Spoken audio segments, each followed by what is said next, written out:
Good morning, children. I am Sunita, teaching you political science.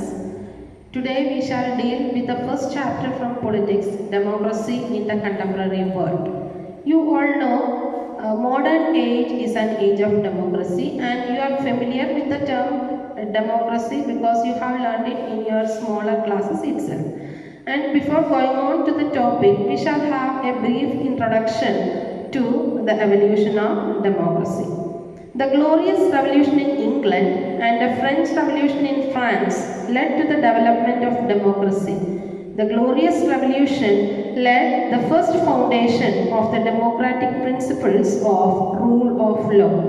Earlier, they believed that the king's wishes were the law. The people protested against this principle, and by dethrowing their king in 1688 by passing the Bill of Rights, they established the idea that the country should be ruled by laws passed by the people or by the parliament. The French Revolution emphasized that the country should be ruled by laws passed by the people. Rule of law was the first step towards the establishment of a democratic government. These revolutions gave birth to another idea which strengthened the roots of democracy. It was the idea of accountability or responsibility, which means that the government must be responsible to the people who had the right to vote and who were known as electorate. Only a small number of moneyed people could cast their vote. Therefore, democratic government was imperfect. The middle and the poor classes fought against this injustice. After this, they were given the right to vote. Adult franchise. It was not extended to women. After long struggle, women were given the right to vote. Later, in the 19th and 20th centuries, the idea of democracy was extended further, not only in political field but to economic and social field. Thus, it developed slowly. The first step was rule of law. The second step was the principle of accountability. Third, adult franchise, and the fourth one, political equality extended to economic equality. Now we will move on to the different forms of power or non-democratic government.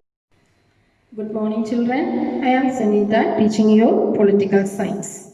The first chapter in your textbook is the Indian Constitution. And in this chapter, you will be learning about the Indian Constitution. Now, what is a constitution? Now, the question arises to you, what do you mean by a constitution? Constitution, an example, giving you an example. I hope all of you have school diaries with you. And in your school diary, there are certain rules and regulations which are written and kept there. Why do you have these rules and regulations written and kept?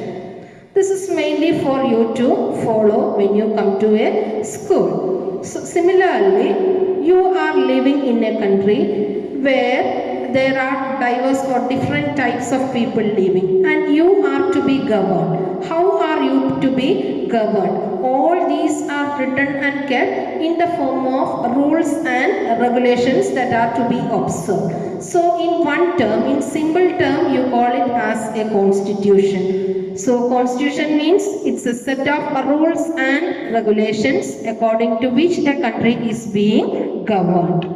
How a government is to be, or what are the rules and regulations that the government has to follow when they are governing a country. That is called as a constitution. So the constitution determines the structure, powers, functions and rights of people, etc. So all these are explained and kept in a book which you call it as a constitution. This constitution defines the powers and functions of the three organs of government. Which are the three organs of government? The three organs of government are legislature, executive and judiciary. Now what is the function of a legislature?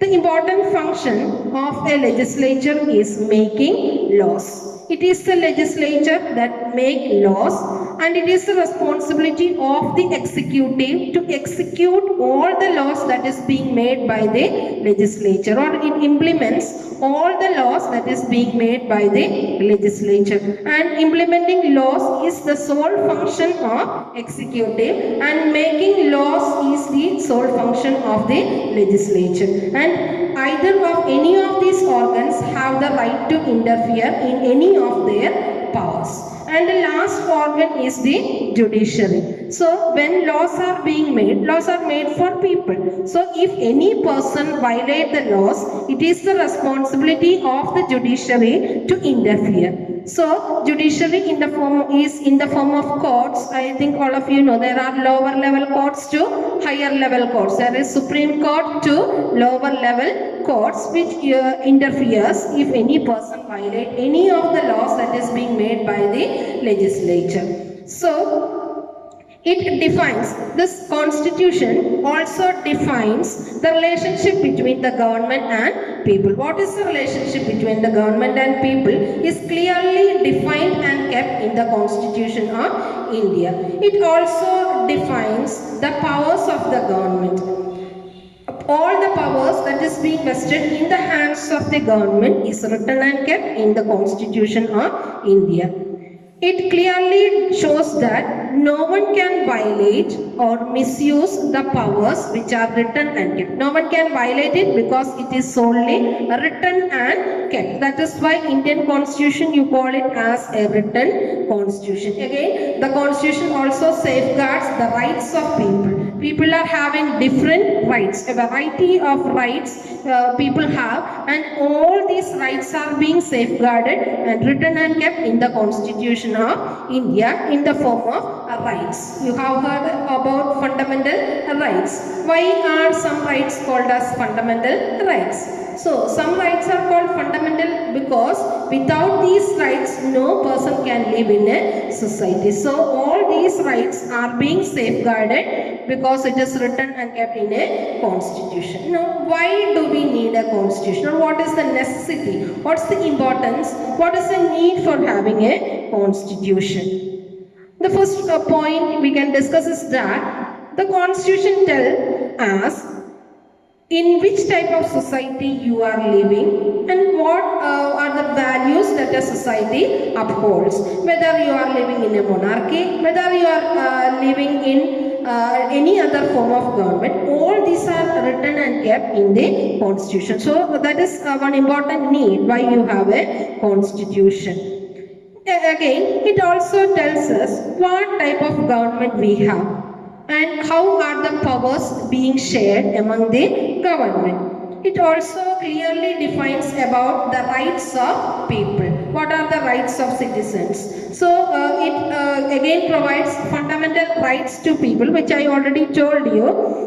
Fundamental rights are also provided to people, and these fundamental rights are so called because these rights are fundamental to the people. Without these rights, no person is able to live in a society. So, these fundamental rights were written and kept mainly to save the people from the tyranny of the state and also to save the people from the opposition of the majority against the minority. Now, it also demarcates the formation and process of different organs of the government, how they are being organized and what are the process and functions of the various organs of the government.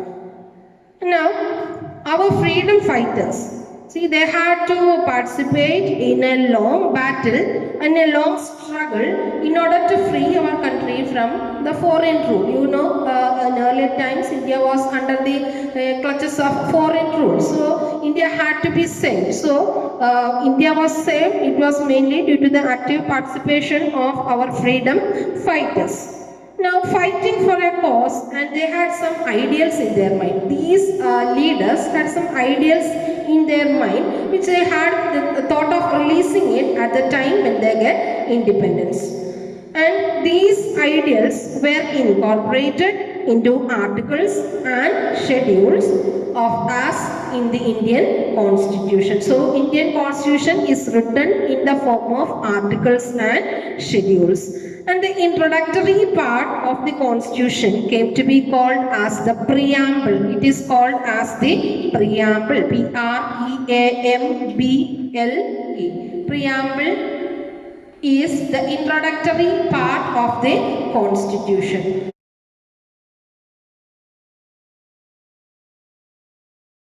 So while selecting a book, suppose you are selecting a book, you are the first time selecting a book, you will not be turning over the pages of the book. Instead, you will be looking over the content of the book. You will be turning to the content page. You will be looking what are the contents that is being written and kept in the book.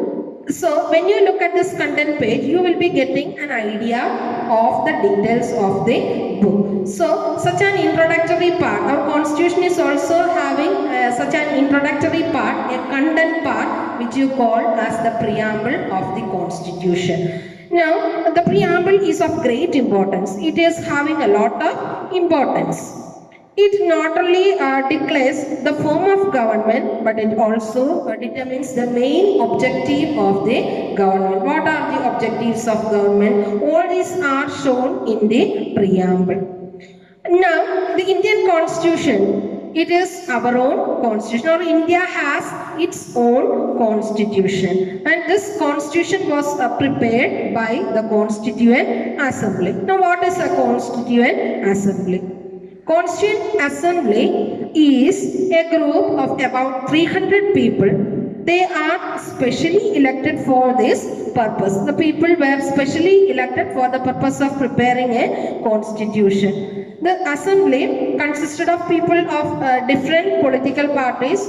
There were representatives from ministers, and there were also members from the weaker sections society as well as legal experts. So members from all walks of life were members of the Constituent Assembly.